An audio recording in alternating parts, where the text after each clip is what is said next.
मेरे पास एक मियाँ बीवी आते हैं और उनकी लड़ाई इस हद तक बढ़ चुकी थी कि तलाक तक बात पहुंच गई। और पता चलता है कि लड़ाई किस बात पर है। हस्बैंड को अपनी बीवी से एक शिकायत है और ये वो शिकायत है जो उसने अभी अपने पेरेंट्स को नहीं बताई है। वो शिकायत ये है जो आप सुन के भी हैरान हो जाएंगे। मेरी बीवी डेली शावर नहीं लेती, अपनी सफाई सुथराई का ख्याल नहीं रखती है।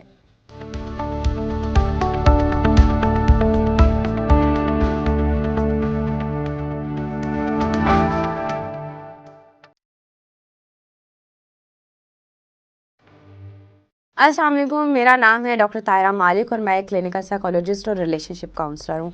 मैं डीएचए फेज़ 4 में क्लिनिक करती हूँ और आज की वीडियो में हम बात करेंगे अट्रैक्शन कम क्यों हो जाती है, मोहब्बत कम क्यों हो जाती है रिश्तों में। अक्सर देखा जाता है कि मियाँ बीवी जो हैं शादी के 5-6 माह जो हनीमून पीरियड होता है, जब तक प्रेगनेंसी नहीं होती है, जब तक औरत एक्सपेक्ट नहीं करती है, औरत हसीन और जमील एक अप्सरा का रूप जो है वो होती है।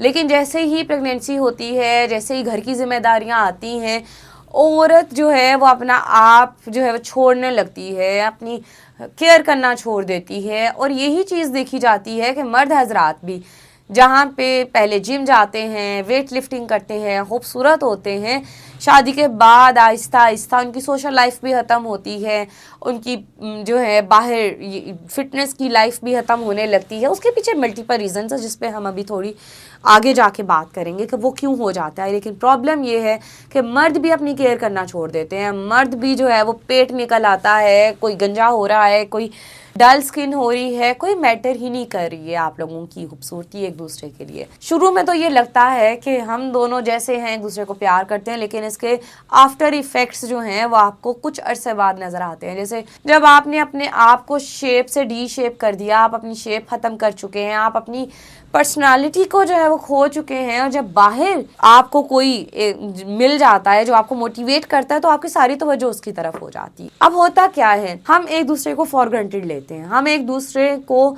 जो है समझते हैं कि हाँ बस शादी से पहले इसलिए स्मार्ट थे क्योंकि एक अच्छा ऑप्शन चाहिए था, हमें शादी करनी थी, हम इसलिए अपनी तवज्जो कर रहे थे। अब तो हमने जो किला सर करना था कर लिया, अब क्या? यहाँ पे आप गलत। वो किला सर करना सिर्फ मकसद नहीं था, वो आपका रहे ये हमेशा आपको अपने माइंड में रखना है कि बहुत से लोग आपके घर पे जो है वो कह लेंगे नज़र रख के बैठे होते हैं, जो आजकल के खास तौर पे हालो अहवाल है। अब औरतें क्या करती हैं, मर्द को बाहर नहीं जाना, दोस्तों में क्यों जा रहे हो, जिम क्यों जा रहे हो, मुझे तुम जैसे हो वैसे पसंद हो, तुम्हें जिम की ज़रूरत नहीं है।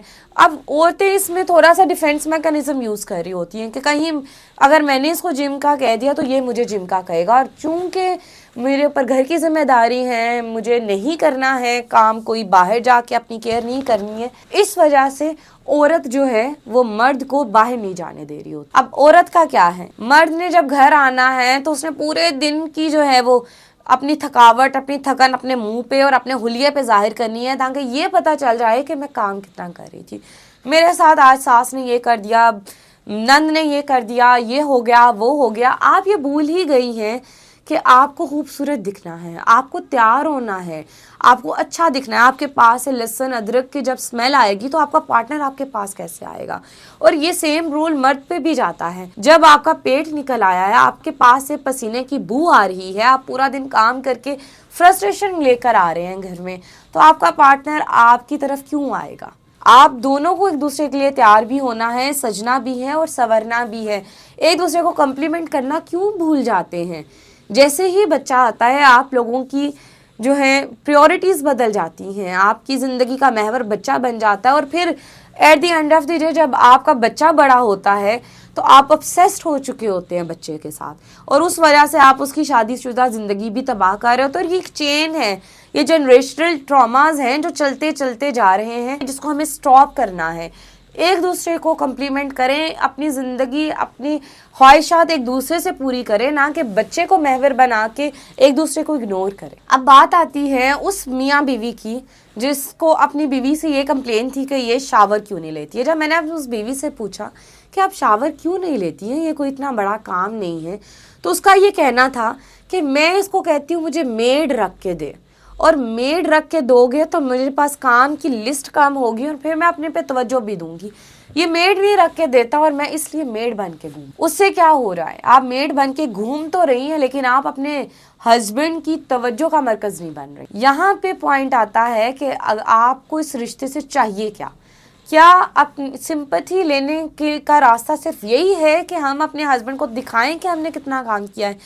अगर आप खूबसूरत सा तैयार होकर टेबल भी सजाएंगी तब भी उसे पता है, क्योंकि उसने मेड नहीं रख के दी है, उसे पता है ये टेबल मेरी बीवी की मेहनत से ही सजा है। आपकी मेड वाले हुलिये में आके ये स्टैंप नहीं लगेगी कि आपने काम किया है। छोटे छोटे मामलात होते हैं, छोटे छोटे जो हैं वो प्रॉब्लम्स होते हैं जो तलाक तक ले आते हैं। अब उन खातून की जब मैंने पुरानी तस्वीर देखी तो आप यकीन नहीं करेंगे, मेरी आंखों ने तो खैर यकीन नहीं किया कि वो एक अप्सरा थी, वो एक ऐसी हसीन लड़की थी माशाल्लाह। और एक ही साल में एक ही बच्चा पैदा करने के बाद उनकी हालत ये थी कि वो शावर नहीं ले रही हैं डेली बेसिस पे। पढ़ी लिखी खातून थी। आपकी सेल्फ हाइजीन आपने अपने लिए करनी है, पार्टनर की बात बाद में आती है। आप अपने आप को क्यों सेक्रीफाइस कर रहे हैं रिश्तों को बचाने के लिए? अगर आप ये कहते हैं, क्लेम करते हैं कि मैंने तो अपना आप ही छोड़ दिया, तो आप ये क्यों नहीं देख रहे हैं कि आपने अपना आप छोड़ के अपना रिश्ता बल्कि जो है वो कमज़ोर किया है, मजबूत नहीं किया है। जैसे हम टीन एज में शादी से पहले अपने ऊपर तवज्जो देते हैं, यही तवज्जो आपको शादी के बाद भी देनी है ताकि आपका पार्टनर आप तक रहे। एंड पे मैं आपको कुछ टिप्स देना चाहूँगी, अगर आप इन टिप्स पे काम करेंगे तो बहुत हद तक आपका रिलेशनशिप जो है वो सेफ रहेगा। उसमें दोबारा से आप कह लें कि जान आने लगेगी। अब होता क्या है, बड़े बड़े मामलात को हम इग्नोर करते हैं तो छोटी छोटी काविश जो है वो आपके रिश्ते को मजबूत कर सकती है। जैसा कि हम एक दूसरे को कम्प्लीमेंट नहीं करते हैं, अगर औरत अच्छी लग रही है नहीं लग रही है, मर्द को चाहिए कि उसको पता है मेरी वाइफ मेरे लिए तैयार हुई है तो उसको कह दो कि आज तुम बहुत खूबसूरत लग रही हो। इससे उसके अंदर एक दोबारा से एनर्जी आएगी, मोटिवेशन आएगी कि मुझे तैयार होना है अपने हस्बैंड के लिए। इसी तरह वाइफ को चाहिए कि अगर उसका हस्बैंड आते हुए 100-150 के गजरे भी लेकर आ रहा है तो वो ये एक्सपेक्ट ना करें कि भाई मुझे तो जो है वो ऑल्डो से ही चीज़ें चाहिए थी, मुझे तो ये ब्रांड चाहिए, मुझे वो ब्रांड चाहिए, बल्कि अप्रिशिएट करें कि वो क्या लेकर आया है। अपने हस्बैंड के पसंदीदा रंग को जो है वो आप जानते हैं, आप उस कलर का सूट पहन लें, कभी तैयार हो जाएं, कभी लिपस्टिक लगा लें, खाना उसकी पसंदीदा बना दें। डेफिनेटली उसको स्पॉन्सर करने वाला आपका हस्बैंड है तो व्हाई नॉट, उसके लिए कुछ अच्छा क्यों ना बनाया जाए। फिर बात आती है कि बच्चों के साथ जब जाना है, बच्चों के साथ जाना है, थोड़ी देर के लिए अपने बच्चों को उनकी जो है वो दादा दादी के हवाले करें और आज टाइम निकालें।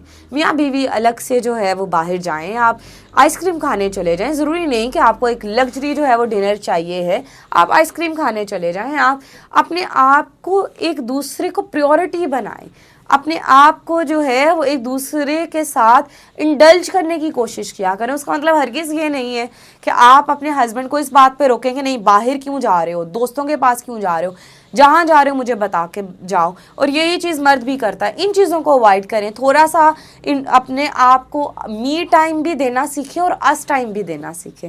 आई होप ये टिप्स जो हैं वो आपको आने वाले फ्यूचर में हेल्प करेंगी। अगर आपको वीडियो अच्छी लगी है तो प्लीज़ इस चैनल को सब्सक्राइब कीजिएगा। Do share this video with your friends so that लोग भी जो है वो इससे फ़ायदा उठा सकें। इंशाल्लाह नेक्स्ट वीडियो के साथ नए टॉपिक के साथ आएंगे फिटनेस प्लैनेट पे।